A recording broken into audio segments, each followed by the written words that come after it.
Həqiqətən mən istəmirəm ki, Arsenal çempion olsun. Mövsüm əvvəlində mən istəyirdim ki, Arsenal çempion olsun. Çünki Arsenal simpatiyam məndə həmişə var idi uşaqlıqdan ki, ikinci klub kimi də. Bergkamp, Thierry görmüşəm, Pires görmüşəm, Ljungberg, Gilberto Silva, Fabregas.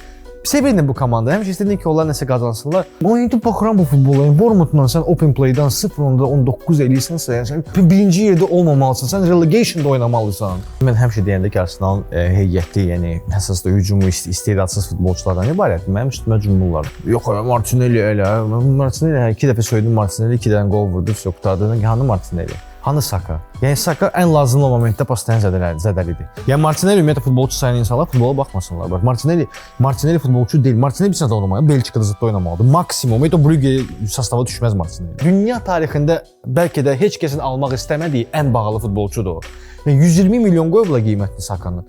Yəni onu bir dəfə də eşitmədim ki, kimsə onu almaq istəyir. Bax bir dəfə də olmuyor belə bir şey. Heç kim, nə Manchester United, nə City. City gedir Şerkini alır, Semenyonu alır, Sakanı istəmir. Yəni təklif belə yoxdur.